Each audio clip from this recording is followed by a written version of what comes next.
Ay, naku. Namali pala ako ng pindot. Ilagay ko na yung ano kanina. Hindi ako marunong mag-ayos ng aking video eh. Mali ako ng pindot. Pero yung kanina, naigisa ko na ng bawang at luya. Yung konting mantika lang. Tapos ginisa ko itong gulay ng 3 minutes. Ngayon, ilagay ko na itong leftover na manok. Pero 3 lang gamitin ko. Ayaw kong kumain ng maraming manok. Ito lang. Naluto na kasi ito. Ayaw ko namang i-prito kasi ayaw ko magkakamantika ulit. Baka masunog pa sa konting mantika. Kaya, ganito na lang.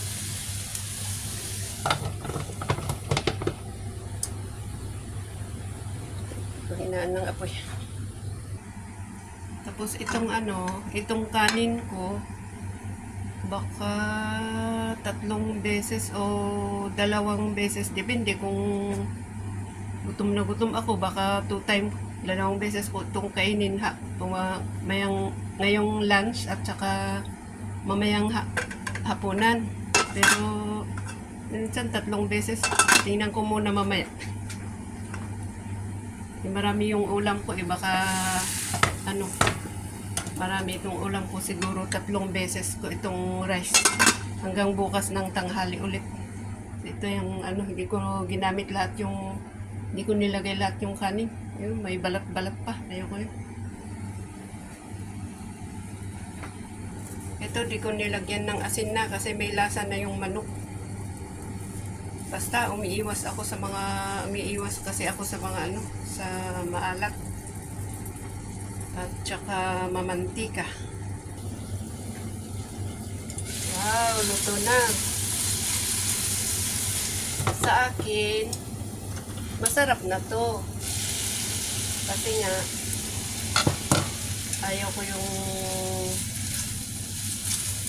umiiwas ako sa masyadong maalat at saka mamantika. Kaya ito sa akin, okay na tong pagkain. Dish up na natin.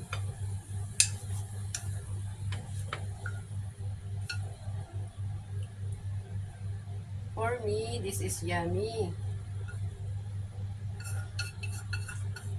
Oh, may mantika pa dito. Oh.